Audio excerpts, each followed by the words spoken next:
Meus queridos irmãos, como anunciei no início, nós pretendemos hoje, se assim for da vontade de Deus, concluir esta série, que é baseada em um capítulo inteiro da Bíblia, um capítulo até grande, de 1 Samuel 17. É 1 Samuel 17 que nos conta a famosa história do combate de Davi e Golias e todo o contexto que engloba este combate. Nós iniciamos esta reflexão na semana passada.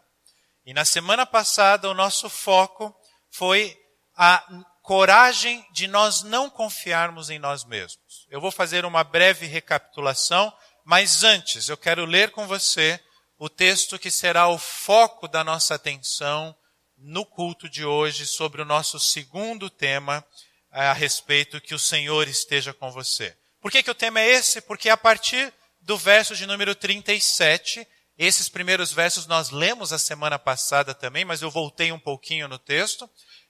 Nós temos essa expressão de Saul. Começa assim o texto. Diante disso, Saul disse a Davi: vá e que o Senhor esteja com você. E a história continua da seguinte forma. Saul vestiu Davi com sua própria túnica, colocou-lhe uma armadura e lhe pôs um capacete de bronze na cabeça. Davi prendeu sua espada sobre a túnica e tentou andar, pois não estava acostumado com aquilo. E disse a Saul: não consigo andar com isso, pois eu não estou acostumado. Então tirou tudo aquilo. E em seguida pegou seu cajado, escolheu no riacho 5 pedras lisas, colocou-as na bolsa, isto é, no seu alforje de pastor, e com sua tiradeira na mão, aproximou-se do filisteu. Enquanto isso, o filisteu, com seu escudeiro à frente, vinha se aproximando de Davi. Ele olhou para Davi com desprezo, viu que era só um rapaz, ruivo e de boa aparência, e fez pouco caso dele. Disse ele a Davi: por acaso sou um cão para que você venha contra mim com pedaços de pau? E o filisteu amaldiçoou Davi, invocando seus deuses, e disse: vem aqui e darei suas carnes às aves do céu e aos animais do campo. Davi, porém, disse ao filisteu: você vem contra mim com espada, com lança e com dardos, mas eu vou contra você em nome do Senhor dos exércitos, o Deus dos exércitos de Israel, a quem você desafiou. Hoje mesmo o Senhor o entregará nas minhas mãos. Eu o matarei e cortarei a sua cabeça. Hoje mesmo darei os cadáveres dos exércitos filisteus às aves do céu e aos animais selvagens, e toda a terra saberá que há Deus em Israel. E a história continua dizendo que Davi ainda afirmando que todos os que estão aqui saberão que não é por espada ou por lança que o Senhor concede vitória, pois a batalha é do Senhor, e Ele entregará todos vocês em nossas mãos. Quando o filisteu começou a vir na direção de Davi, este correu para a linha de batalha para enfrentá-lo. Tirando uma pedra do seu alforje, arremessou-a com a tiradeira e atingiu o filisteu na testa, de modo que ela ficou encravada e ele caiu, dando com o rosto no chão. Assim, Davi venceu o filisteu com uma tiradeira e uma pedra. Sem espada na mão, derrubou o filisteu e o matou. Davi correu, pôs os pés sobre ele, e desembainhando a espada do filisteu, acabou de matá-lo, cortando-lhe a cabeça com ela. Quando os filisteus viram que o seu guerreiro estava morto, recuaram e fugiram. Então, os homens de Israel e de Judá deram um grito de guerra e perseguiram os filisteus até a entrada de Gate e até as portas de Ecrom. Cadáveres de filisteus ficaram espalhados ao longo da estrada de Saaraim até Gate e Ecrom. Quando os israelitas voltaram da perseguição aos filisteus, levaram tudo o que havia no acampamento deles. Davi pegou a cabeça do filisteu, levou-a para Jerusalém e guardou as armas do filisteu em sua própria tenda. Senhor Deus, esta é a tua palavra viva diante de nós. E nós clamamos ao Senhor neste momento, que o Senhor nos ajude a interpretá-la e a aplicá-la às nossas vidas. Que, ó Deus, que não haja significado oculto nesse texto que não seja revelado a nós, para nós compreendermos a tua vontade, o teu querer para os nossos dias hoje. Assim nós te rogamos, pela iluminação do Espírito Santo de Deus, em nome de Jesus. Amém. Semana passada nós começamos essa reflexão com um vídeo, e esse vídeo será apresentado agora novamente. Já vamos direto ao vencedor. Wendell, será? So, FIFA Puskasua goes to Wendell. Opa! Brasil, viu? Cadê a vinheta? Brasil! Emocionou. Olha, emocionou. Bacana. É o reconhecimento do torcedor até a esposa dele é muito emocionada. A história dos outros. Que momento, né? Não vai ter o mesmo dinheiro na conta bancária, definitivamente não. Eu acho que ele não esperava. Certamente. Que ser humano pode dizer que ganhou uma disputa do Messi, né? A esposa chorando, realmente ele também. Nome de craque, goleiro Wendell. Queria primeiramente agradecer a Deus por esse momento único na minha vida. E poder estar aqui conhecendo grandes jogadores que são meus ídolos. E que eu conhecia só de videogame e hoje estou aqui podendo conhecer pessoalmente. Queria agradecer muito a minha família, a nação brasileira que votou em mim, a minha esposa e minha filha, que são tudo para mim. Minha filha Marcela está em casa nessa hora. E eu queria deixar uma passagem bíblica que eu acho que, creio eu que quando Golias apareceu, todo mundo olhava para ele e falava, ele é muito forte, ele é muito grande, não tem como ganhar dele. E Davi, quando olhou para Golias, disse, ele é muito grande, não tem como errar. E assim temos que lidar com nossos problemas diários da nossa vida. E assim que eu agradeço a todos. Muito obrigado. A palavra de Wendell Lira para bilhões de pessoas que estavam assistindo essa premiação da FIFA nos motivou a estudar o texto bíblico da passagem da luta de Davi e Golias. Nós não estamos aqui para corrigir o Wendell Lira, mas para entender o porquê ele fez essa afirmação e o que o texto bíblico nos revela. Meus amados irmãos, um texto que fala muito ao meu coração, porque quando eu era adolescente, meus pais compraram um pôster. Quando eu era adolescente, isso era moda. As pessoas compravam um pôster de papel e mandavam emoldurar e colocavam no seu quarto, né? Uma moldura de madeira, assim, só ficava o contorno do pôster. E é curioso porque esse provérbio, ele marcou a minha vida. Na minha adolescência, não tínhamos a versão NVI. Então eu lembro que eu gravei esse provérbio da seguinte forma: o homem sensato vê o mal e se esconde. E meus pais me ensinaram de que, olha, você não tem que encarar o pecado, você não tem que encarar o diabo, você não tem forças para isso. E é isso que o autor de Provérbios está querendo nos dizer. Na versão NVI ficou assim: o prudente percebe o perigo e busca refúgio. O inexperiente segue adiante e sofre as consequências. A versão A Mensagem nos diz o seguinte: o prudente vê um problema se aproximando e foge. A nossa série se chama Fugindo de Golias. O insensato entra de cabeça e quebra a cara. Meus amados irmãos, semana passada nós lemos desde o primeiro verso de 1 Samuel 17 e fomos expondo verso a verso, trazendo explicações e aplicações para as nossas vidas. Nós vimos, e talvez se você seja interessante, se você quiser abrir a sua Bíblia no capítulo de 1 Samuel 17, nós vimos que a cena que nos é pintada, que nos é mostrada, é a cena de um campo de batalha. Os filisteus numa colina, os israelitas em outra colina, e ali naquele vale eles se encontravam durante 40 dias, Golias ameaçando o povo de Israel. Golias era um grande guerreiro, nós vimos a semana passada. E na semana passada eu falei que ele tinha um escudeiro. Eu trouxe uma imagem aí que nos ajuda a visualizar o que seria esse escudeiro.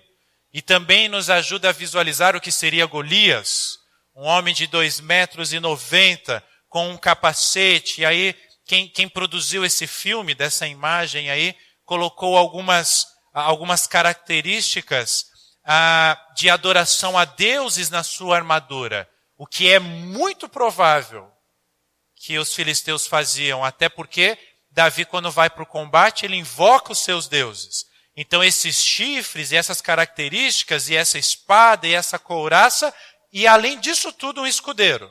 Um homem ali do lado que ia à frente. Nós vimos a história de Jessé, pai de Davi. Nós vimos que este homem tinha 8 filhos e que 3 desses filhos eram heróis de guerra. Eram talvez os filhos mais admirados, eram os filhos mais capacitados, eram aqueles que tinham grandes histórias para contar diante da mesa. Davi era aquele mais jovem, o caçula, que cuidava da mercearia do pai, que cuidava da padaria do pai.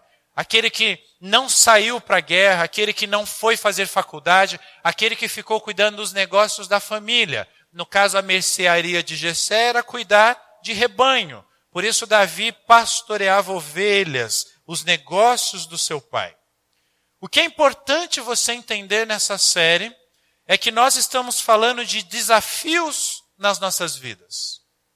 Este é o foco. Esse é o foco de Wendell Lira ao ganhar o prêmio. E o que ele quis dizer é, os desafios são grandes, eu sou pequeno e eu venci. E eu e você temos desafios. E nós entramos em 2016, a maioria de nós com grandes desafios e com pouca esperança quando nós olhamos para seres humanos ou para a nossa realidade. O ponto central desse texto e da nossa reflexão, ao pensar nos desafios da vida, é a coragem. E aí, meus amados irmãos, nós vimos a semana passada que a coragem está muito relacionado com o nosso processo de fé. Normalmente, quando se falta coragem, na verdade o que se falta é fé. E nós temos um problema na nossa vida, o problema de nós não pensarmos os nossos desafios de forma espiritual. Você tem um boleto para pagar, você tem um plano de saúde que você está tendo dificuldade de pagar, mas você não associa esses problemas da sua vida, eu estou dando exemplos financeiros, mas de qualquer área da vida, você não associa esses problemas com o campo espiritual. Normalmente nós não pensamos teologicamente. O ponto que 1 Samuel 17 nos ensina é que este homem representado aí, Golias, ele encarava os seus desafios, mesmo os mais simples, mesmo aqueles assim que ele tinha certeza que ele tinha uma solução e que ele iria sair vitorioso. Ele encarava de forma espiritual. Ele invocou os deuses, ele amaldiçoou, nós vimos no texto que lemos agora, a Davi. Ele fez questão de fazer isso. Os israelitas não entendiam assim. Davi, eles ficavam falando da premiação, eles ficavam interessados no que eles iriam ganhar se alguém tivesse a coragem de vencer Golias. Iriam se casar com uma esposa do rei, teriam bens, teriam isenção de impostos. Eles falam isso 3 vezes no mesmo capítulo. Eles estavam cegos com relação à cosmovisão do que Deus estava fazendo. Eles não estavam entendendo de que Deus estava naquela história, naquele combate. O único que entendeu foi Davi. Golias invoca os seus deuses, Davi invoca o seu Deus. O Deus de Israel, o Deus dos exércitos. O motivo, meus amados irmãos, de nós muitas vezes não pensarmos os nossos desafios de forma espiritual é porque nós analisamos as nossas forças. Nós pensamos nas nossas capacidades. E aí nós vimos a semana passada que às vezes nós temos doses de ânimo, doses de esperança. É um dinheiro que entra, é uma cura que vem, é uma esperança em alguém que vai solucionar os nossos problemas, é um livro que nós lemos e nos motivou, é uma pregação da palavra que te motivou. Só que isso é passageiro. São doses apenas, logo nós desanimamos. E aí, os nossos problemas se tornam habituais.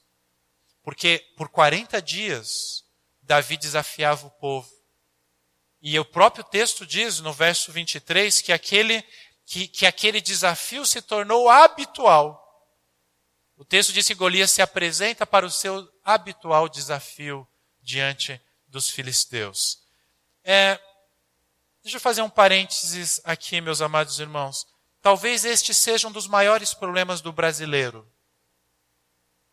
Meu problema como brasileiro, seu problema como brasileiro. O nosso conformismo. Os nossos desafios entram no habitual. Nós nos conformamos com a nossa realidade. E aí, nós nunca mudamos. Porque, nós somos assim mesmo, é assim mesmo. E meus amados irmãos, o tema da nossa mensagem não é falar sobre política e espiritualidade, mas eu não podia deixar de fazer esse gancho diante da realidade que nós estamos vivendo. Se por um lado é necessário coragem da nossa parte para mudar a realidade da nossa família, do nosso bairro, da nossa cidade, do nosso estado e da nossa nação, por outro lado é necessária a nossa confiança em Deus.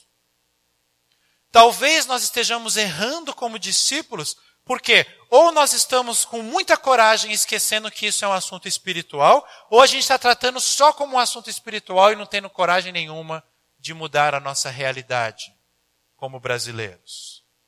Isso vale para o Brasil, isso vale para as nossas vidas. Agora, sabe por que nós às vezes nos motivamos, temos doses de ânimo, mas desanimamos? Exatamente porque nós somos limitados.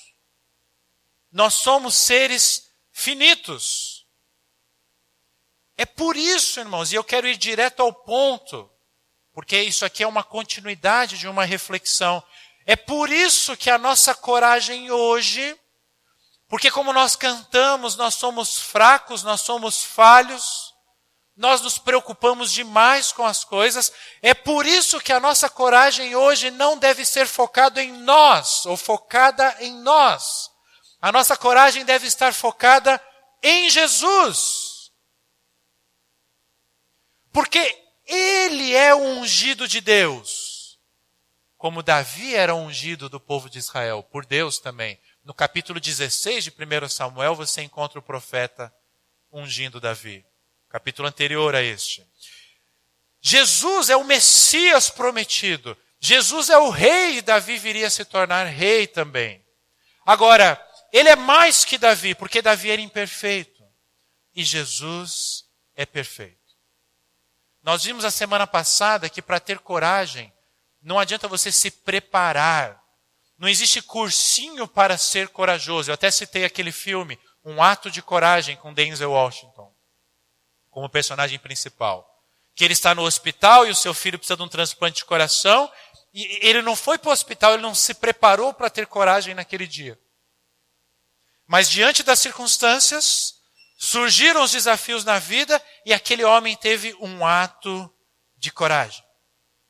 O que eu quero que você entenda, e eu estou me esforçando para entender também, é que o que fará a diferença nas nossas vidas é em quem você vai confiar. Se você vai confiar em si mesmo ou no Senhor dos Exércitos. Isso fez diferença na vida de Davi. E sabe por que nós falhamos, irmãos? Nós falhamos porque quando nós pensamos o tempo todo que nós estamos sozinhos nos nossos desafios. Não, esse desafio é meu, eu tenho que encarar isso. Eu nem vou falar isso com o pastor, nem com os presbíteros, nem vou pedir oração para ninguém, porque isso é uma luta minha. E nem você mesmo para Deus pede ajuda. E a gente separa o espiritual do material e a gente sofre. E nós desanimamos. As coisas não acontecem. E o que nós aprendemos com esse texto é que nós devemos entregar os nossos desafios ao Senhor. Deixa eu falar uma coisa para você. Deus adora no sentido de gostar, adora resolver os nossos problemas. O nosso Deus, o Senhor dos Exércitos, Ele tem prazer em resolver aquele problema seu, em pagar os seus funcionários. Aquele problema seu na sua dor de coluna, aquele problema seu no relacionamento com seu filho, com seus pais, com seu cônjuge. Deus tem prazer nisso. Deus teve prazer em solucionar os problemas de Davi e do povo de Israel. Deus tem prazer em solucionar os nossos problemas. Deixa eu provar isso para você, passando rapidamente por alguns textos. Olha, por exemplo, o Salmo 37, verso 5. Entregue o seu caminho ao Senhor, confie nele, e o quê? Podem ler. E ele agirá. Olha outro salmo, Salmo 55, verso 22. Você está preocupado hoje? Entregue as suas preocupações ao Senhor. Mais uma vez o verbo entregue. Não é combata, não é vença as suas preocupações. Entregue as suas preocupações ao Senhor e Ele susterá. Jamais permitirá que o justo venha a cair. Olha comigo o Salmo 27, verso 14. Espere no Senhor. Seja forte. Coragem. Espere no Senhor. O seja forte e o coragem, esse incentivo bíblico para nós, está cercado pela nossa esperança, a nossa paciência, a nossa confiança no Senhor. Deus tem prazer em nos tornar fortes, em nos dar coragem. Mas essa coragem não é nas nossas forças. Eu nunca vou ter problema de coluna, porque eu faço musculação 3 vezes por semana. Vai amarrar seu sapato e você vai ver. Do nada dá uma fisgada na tua coluna, você trava e tem que sair de casa de maca. Nós confiamos nas nossas forças, nós confiamos na nossa inteligência, na nossa sabedoria, mas nós somos fracos. Espere no Senhor, espere no Senhor. Eu coloquei o texto de Mateus 11, 28. Jesus falando para você, venham a mim. Jesus não fala, se vira aí no seu problema, vai, eu já te ensinei como você tem que fazer. Não, Jesus fala, venham a mim. Todos vocês que estão cansados, sobrecarregados, e eu lhes darei descanso. Jesus não escreve os 7 passos para você ter descanso na sua vida e não viver sobrecarregado. Jesus simplesmente fala, venha a mim. E ele continua ainda em Mateus, no 6, ele diz o seguinte, faz uma perguntinha para nós, uma perguntinha que incomoda. Jesus fala, quem de vocês, por mais que se preocupe, pode acrescentar 1 hora que seja a sua vida? Quem? Ninguém vai falar Raimundo Nonato não, né? Porque nem ele, o grande personagem de Chico Anísio. Meus amados irmãos, eu ainda coloquei 1 Pedro, mostra pra gente aí, Gerson. Lancem sobre ele toda a sua ansiedade, porque ele tem cuidado de vocês. Estejam alertas, vigiem, tudo bem. Vamos estar alertas, vamos vigiar, mas quem cuida é ele. O diabo, o inimigo de vocês, anda ao redor como um leão, rugindo e procurando a quem possa devorar. Resistam-lhe, permanecendo firmes na fé, sabendo que os irmãos que vocês têm em todo o mundo estão passando pelos mesmos sofrimentos. Pastor Mauro Meister publicou hoje no Facebook um texto muito interessante que ele diz, sabe o que o diabo mais odeia? Ele odeia saber que nós não temos medo dele. Agora, nós não temos medo do diabo não é porque nós somos tão poderosos quanto ele, mas porque nós confiamos em Jesus. E o que ele quer fazer na nossa vida é nos colocar medo, nos colocar pavor, nos colocar preocupações, nos desviar da palavra, dizer que o nosso pecado não é tão grave assim, que não desagrada a Deus, que todo mundo faz isso mesmo. E você é tolo. É isso que o diabo quer. E aí quando você pensa nas coisas de Deus, você começa a ficar com medo. Ele quer que você fique com medo dele. Mas os que confiam no Senhor, esperam no Senhor e não têm medo do inimigo de nossas almas. Diante dos desafios da vida, meus amados irmãos, as nossas experiências anteriores, elas são importantes. Elas podem ajudar. Mas se nós nos limitarmos às nossas experiências, nós vamos confiar somente na nossa capacidade. E aí o verso 37 nos lembra que a nossa confiança deve ser no poder de Deus. Pode mostrar, Gerson. Nós já lemos. Ninguém deve ficar com o coração abatido, Davi diz, por causa desse filisteu. Deus servirá e lutará com ele. Isso fica claro do 34 ao 37, mas eu destaquei o 37 que nós mencionamos. Meus amados irmãos, nós concluímos a reflexão da semana passada, e eu estou aqui fazendo uma retrospectiva e incluindo alguns elementos também. Nós concluímos dizendo que se nós encararmos os desafios da vida do jeito humano, nós vamos confiar e nós vamos tentar resolver os nossos problemas pelo nosso poder ou pelo uso da tecnologia. Davi recebeu uma túnica real para combater o seu gigante Golias. Poder. A túnica de Saul foi para o ombro dele. E ele recebeu a armadura, a espada, capacete, tecnologia. Mas ele percebeu logo que ele já tinha tudo o que ele precisava. A confiança em Deus. No nosso caso, nós já temos tudo o que nós precisamos. Acabamos de ver as palavras de Jesus. Venham a mim. Não andeis ansiosos, o outro texto diz.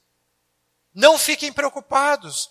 Pedro, que andou lado a lado com Jesus, que dormiu próximo de Jesus, que acordou com Jesus, tomou café com Jesus, almoçou, jantou, chorou com Jesus, riu com Jesus. Pedro nos trouxe aquele texto que nós lemos há pouco. Confiem em Jesus, esperem em Jesus, não no seu poder, não no seu emprego, não na sua fonte de renda, não no seu cônjuge, não nos seus filhos, não no presidente da República, não no nosso parlamento. Confie em Jesus. Agora, ele nos chama para a ação também. Muitos dos nossos desafios são espirituais. Por isso que eu coloquei na ordem de culto o texto de Efésios 6, de 12 a 13, que nós lemos. Porque a nossa luta é espiritual. Não é contra a carne ou sangue, como diz a versão antiga, mas contra as hostes celestiais, os poderes das trevas, que se levantam contra as nossas vidas.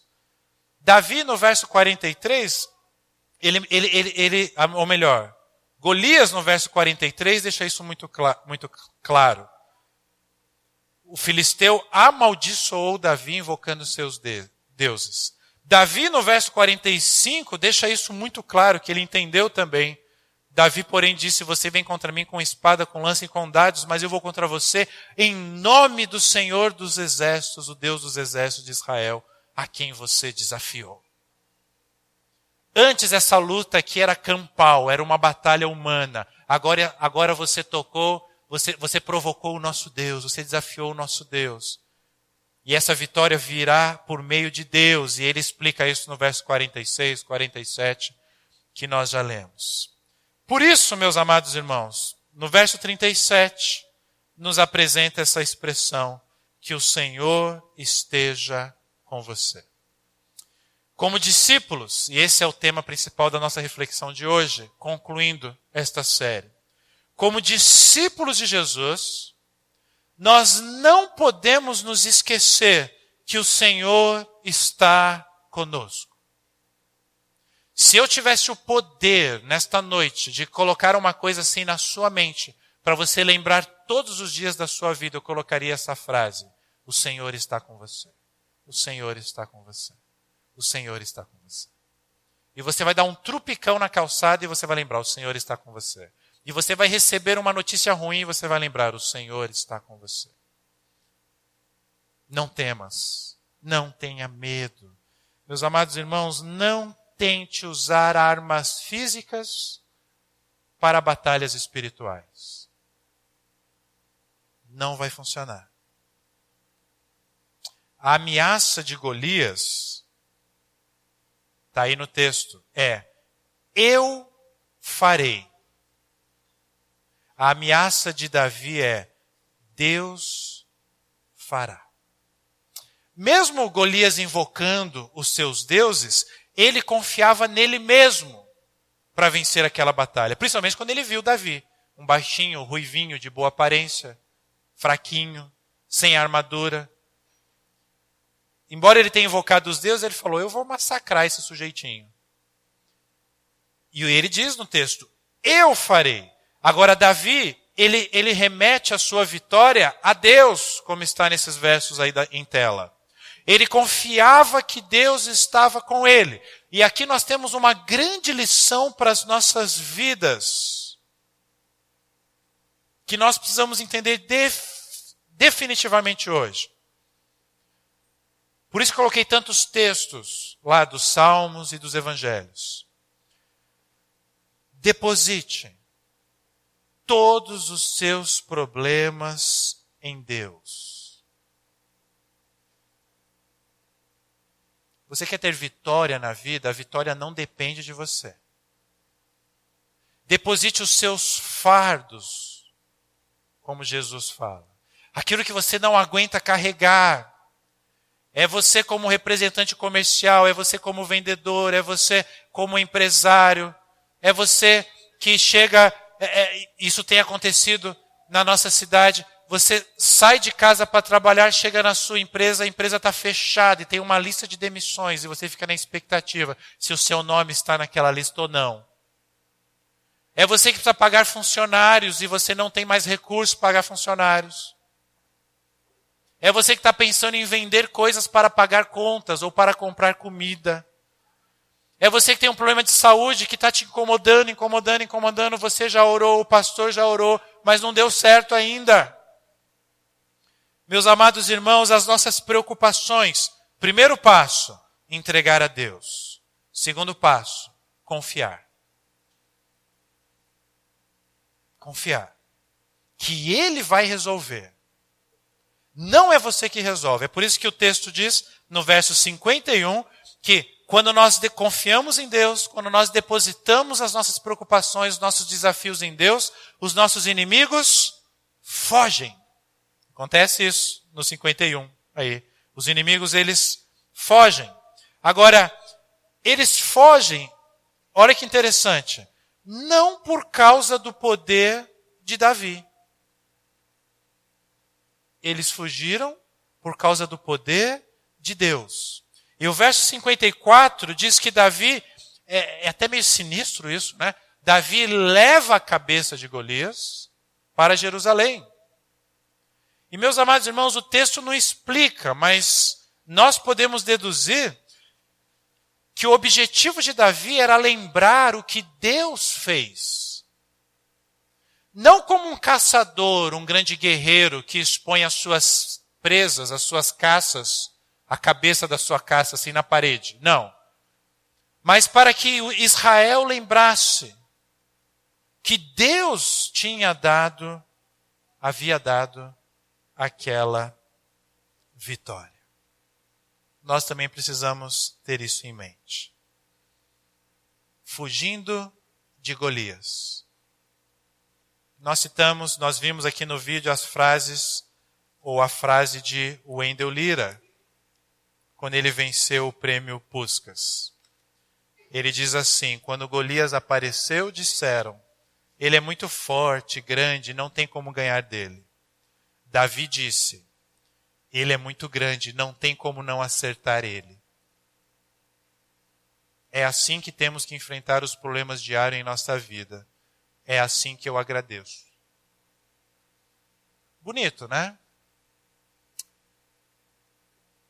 eu não questiono que o coração deste nosso irmão, o Wendel Lira, é um coração desejoso de conhecer a palavra e viver em conformidade com a palavra.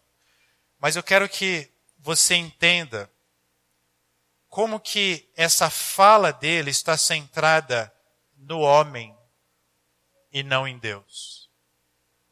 Isso acontece por causa de alguns equívocos que nós temos no meio cristão, alguns equívocos teológicos.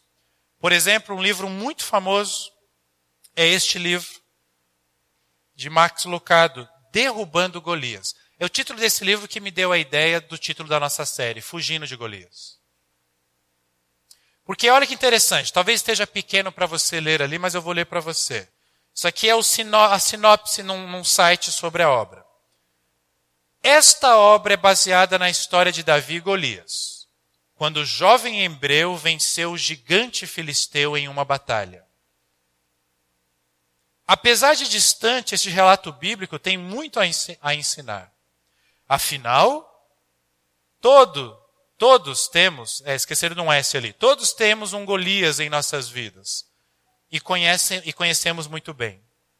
Ele provoca com contas o que não se pode pagar, pessoas que não se consegue agradar, hábitos que nunca são deixados, fracassos que não são esquecidos e um futuro sempre evitado. Mas, olha o absurdo, assim como Davi, se fosse um judeu escrevendo, tudo bem, mas é um cristão. Qualquer um pode derrubar seu gigante. Para aqueles que já experimentaram a presença de um Golias, a mensagem do livro é clara. Todos temos um gigante que assombra a nossa vida. Mas se Davi derrubou Golias, você também pode derrotar seu gigante, por maior que seja. Aí eu vi um outro comentário sobre o livro que diz assim: Derrubando Golias é um livro encorajador. Nele, como cristãos, descobrimos que os gigantes de nossas vidas não são tão gigantes assim.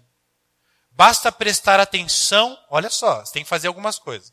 Basta prestar atenção nas nossas atitudes, se estamos focando mais no gigante do que em Deus. Se o foco for em Deus, o gigante passa a ser apenas um gigante. E você, Davi, faça-me rir. Você que interpretou a Bíblia assim. O que Davi fez? Derrubou e matou Golias, o gigante, com uma funda e uma pedra, e arrancou sua cabeça. Ora, quem era Davi para Golias? E quem é você para o seu Golias? Para ele, você pode ser apenas um nanico, mas se você estiver focado em Deus, você vai ser temido por todos os gigantes em sua vida e derrubá-los, como fez Davi. Eu só queria te lembrar de uma coisa. No capítulo 16, sabe como que Davi ele é chamado para o ministério? Deus manda um profeta, ele vai até Jessé, o pai de Davi, procura os filhos, encontra Davi, Davi vem e o profeta de Deus unge Davi. E o texto diz que com aquela unção de Deus, o Espírito Santo se apossou de Davi. Meus amados irmãos, nesta história que nós estamos refletindo, você não é Davi. Desculpa de te decepcionar. Sabe por que nós pensamos que nós somos Davi? Porque a gente gosta dessa ideia de nós sermos heróis, heroínas. Eu até estou pensando em escrever uma série ou pregar uma série, que o nome seria bem engraçado. Seria assim, algo do tipo, de mocinho a mocinha. Não estou falando de questões de mudança de sexo, não. É porque o mocinho da história normalmente é o salvador. E a mocinha da história normalmente é aquele personagem a ser salvo. Nós precisamos entender que nós precisamos deixar de ser mocinhos para sermos mocinhas, nesse sentido. Nós não somos o Superman. Nós não temos superpoderes herdados, como alguns grupos musicais famosos, gospel, da nossa nação, gosta de cantar. Nós não somos ungidos por Deus, como Davi foi, como Jesus foi. Nós somos seus servos. O Espírito Santo habita em nós? Habita, claro. Temos poder? Temos, mas o poder não é nosso, é do Senhor que nos capacita. Nós também não somos como Batman, ricos, bonitos, preparados, independentes, inteligentes, sábios.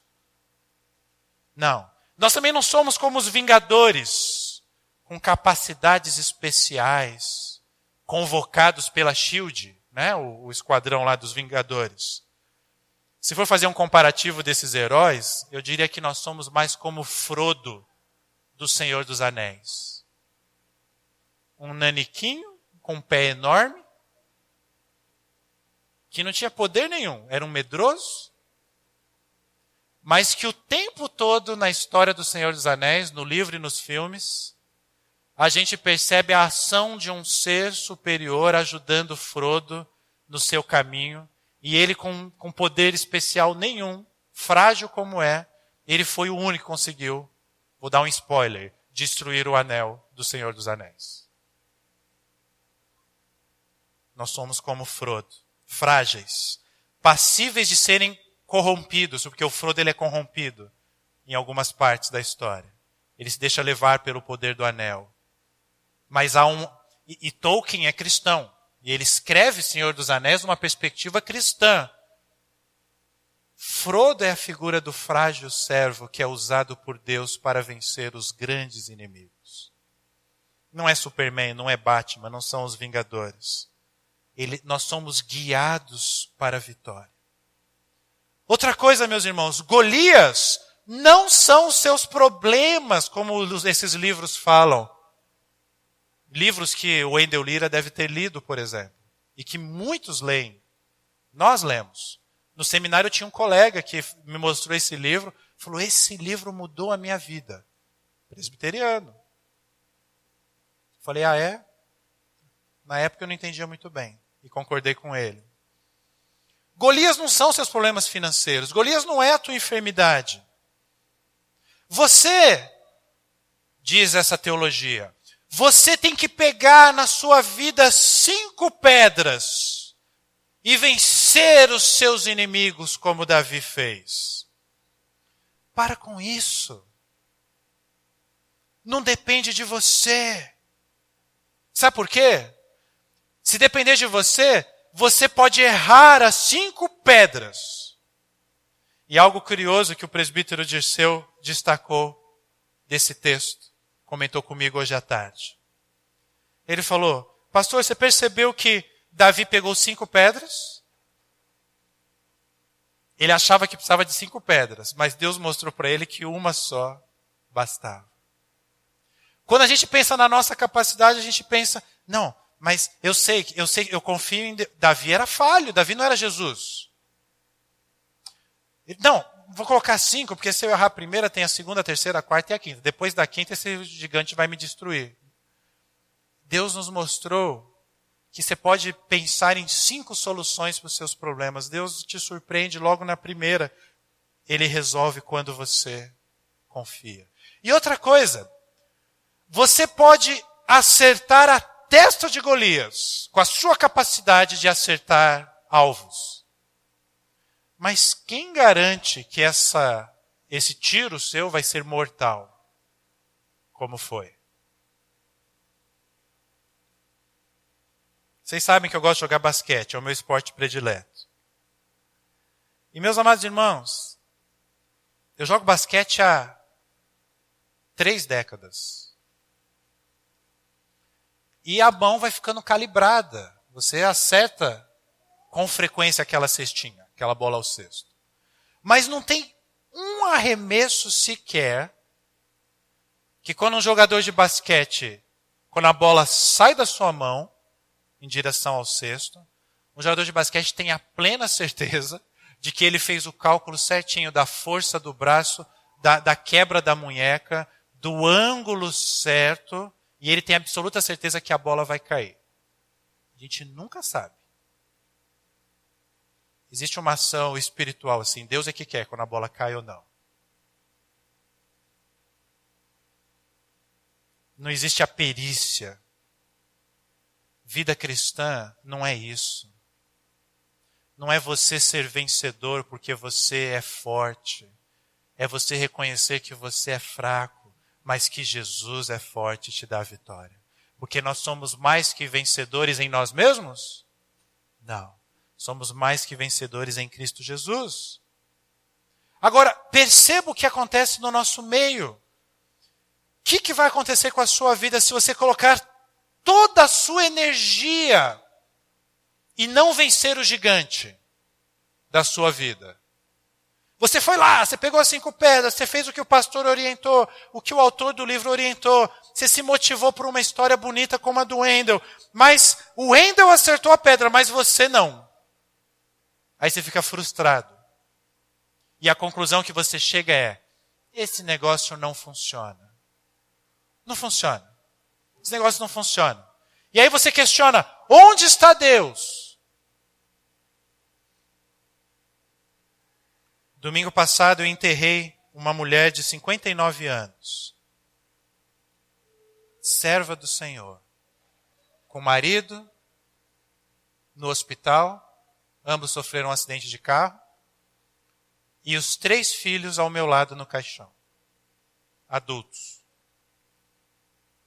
Serva do Senhor, 59 anos, uma história bonita. Uma família bonita. Bonita em todos os sentidos. Na história, esteticamente também. Nas vitórias profissionais. O que você fala se você tem uma teologia dessa para uma família dessa num momento desse? Falar, sua mãe devia estar em pecado, por isso que isso aconteceu. Sua mãe não teve fé, por isso que aconteceu. É isso? Sua mãe não foi como Davi, né? Devia ter sido como Davi, porque ela não ia... Meus amados irmãos, isso é muito sério. Davi e Golias é a sombra do que estava por vir em Cristo Jesus. Deus estava falando para Israel, e estava falando para nós, que um Salvador estava por vir. Nós vimos hoje na escola dominical, né? Baseado no livro de Eugene Peterson, como este livro. Nós vimos que nós olhamos a Bíblia como um todo, numa perspectiva de uma forma que é seguir a Jesus, entender o Evangelho. Meus amados irmãos, um Salvador estava por vir. Para matar o gigante do pecado e da morte. O que Golias representava para Israel? Qual era a ameaça de Israel, de Golias para Israel? Eu vou matá-los. Ele representava o pecado e a morte. O povo de Israel ficou acuado, com medo, sem saber como lidar com o pecado e com a morte. Para matar este gigante, Deus envia Davi. Para matar o gigante do pecado e da morte nas nossas vidas, Deus envia Jesus. Você não é Davi. Agora, eu sei, você não gosta de ouvir isso. Uma coisa muito curiosa que aconteceu nessa série foi, desde o primeiro momento que eu coloquei a primeira imagem nas redes sociais, Twitter e Facebook, e até hoje eu devo ter tido lá no máximo uns 6 likes, uns 6 curtir. E a maioria aqui são vocês. Outras séries nossas, que eu falava enfim, que o título era mais comum. A gente passava de 100, 200, 300 curtidas. Quando teólogos reformados começaram com amor, não só com tom de crítica pela crítica em si, a comentar a frase do Wendel Lira, o mundo se levantou contra nós. Que absurdo. Está vendo como vocês são, presbiterianos? Mas nós amamos o Wendell Lira e nós só estamos querendo dizer que, olha, nada justifica uma interpretação bíblica equivocada. E o problema é que nós precisamos entender o que Deus quer dizer com o texto. Nós não somos Davi, Jesus é Davi. Só que Jesus, ele é um mediador perfeito. E Davi, ele foi um mediador ali, chamado por Deus, imperfeito. Golias é o pecado e a morte. Então a história de Davi, meus amados irmãos, aponta para Jesus. A história de José aponta para Jesus. A história de Abraão aponta para Jesus. A história de Moisés aponta para Jesus. Jesus é o centro da história, Jesus é o centro das nossas vidas.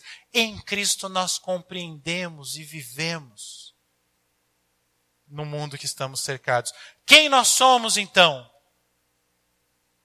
Nós somos Israel. O que é Israel? Israel é o povo de Deus. Nós não somos o povo de Deus? O que era Israel? Israel foi um povo escolhido. Não é isso que nós somos? Um povo escolhido por Deus? O que era Israel? Israel é a igreja hoje. Pastor, quem que eu sou então nessa história? Eu sou Israel. Por quê, pastor? Porque eu e você, nós vivemos, vamos ser sinceros, nós vivemos tremendo de medo do pecado e da morte. Vivemos ali no nosso cantinho, acuados, e os desafios vêm. E vêm por 40 dias, e nós nos habituamos com eles. E a gente fala, e agora? O que eu faço? Eu não sei o que fazer. Eu tenho medo de entrar em combate. Deus sabe disso, e Ele me ama, então Ele manda Jesus. Como Ele enviou aquele pequeno Davi. Ele manda Jesus, e Jesus é a vitória. Por isso que a gente fala que o Evangelho, ele é simples. Por isso que a gente fala que o Evangelho é transformador. O Evangelho não tem 7, 8, 15, 50 passos para o sucesso. O Evangelho é Jesus. É você confiar em Jesus. É você seguir a Jesus. Não somos nós que vencemos os gigantes, mas Deus nos traz a provisão em Jesus. E Jesus vence os gigantes.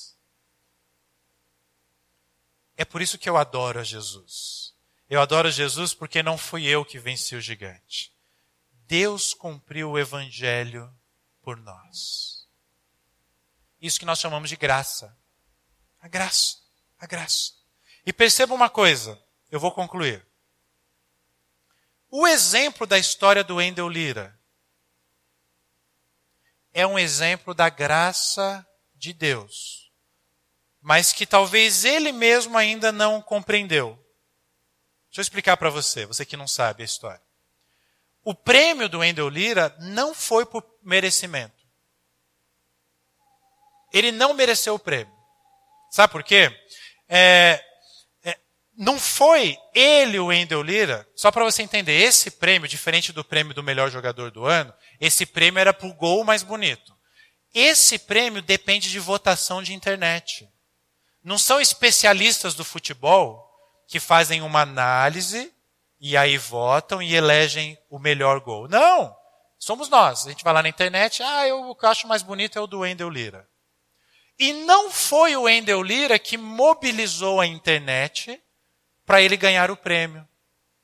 Foram internautas. Um famoso, o não salvo, o Kibiloco, o William Bonner, começou a falar, olha, tem um brasileiro que está disputando.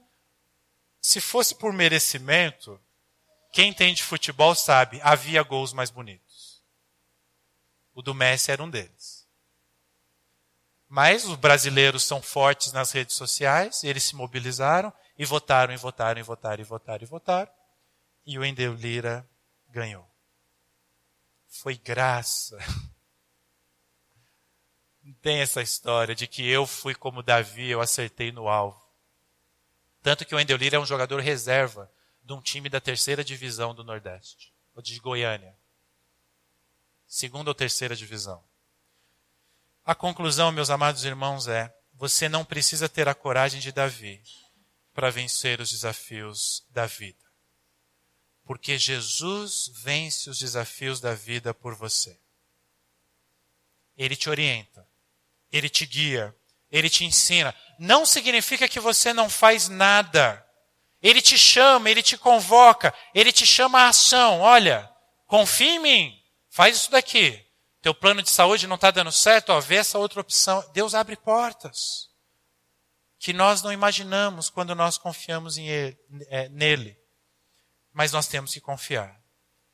Você não precisa enfrentar Golias.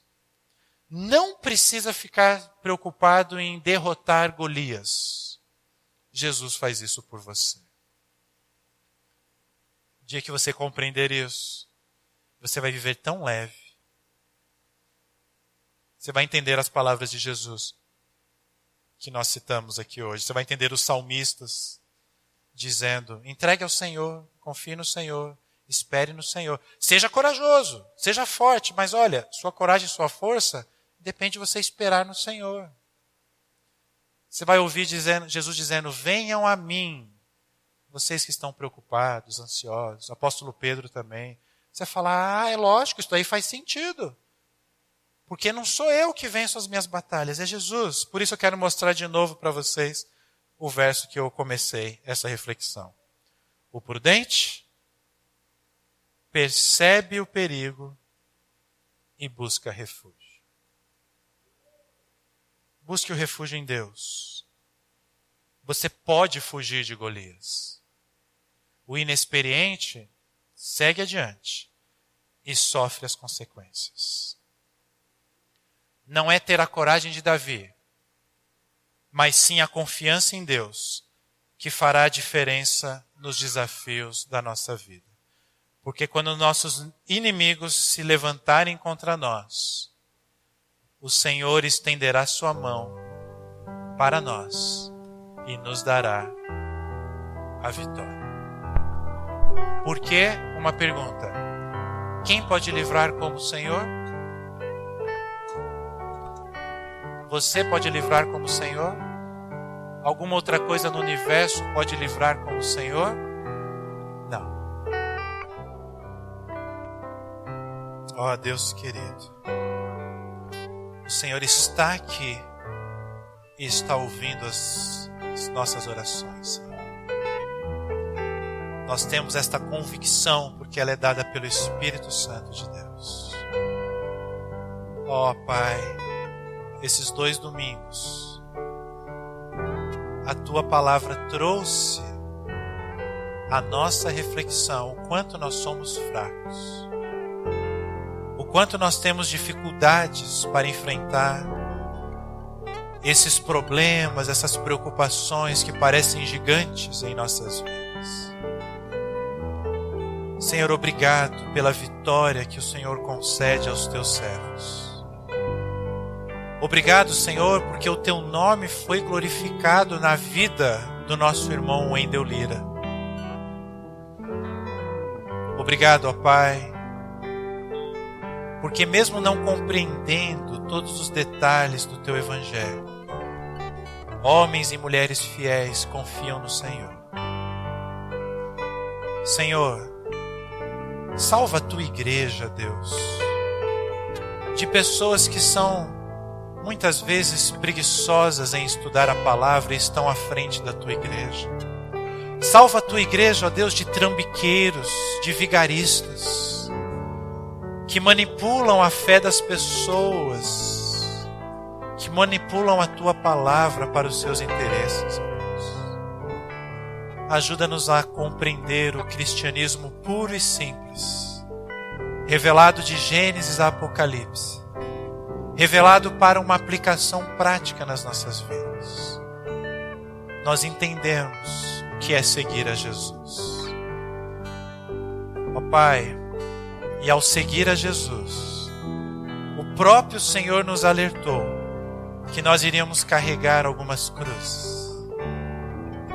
E ó Deus, nós temos irmãos que estão sofrendo dores físicas, dores emocionais, por que não espirituais? E o nosso clamor como igreja do Jardim América, essa igreja que é do Senhor, é que o Senhor venha com poder sobre nós. Que o Senhor destrua os nossos inimigos. Se há, Senhor, e certamente há, obras do maligno que nos tentam convencer que nós não temos acesso ao perdão, que nos fazem esquecer da Tua graça.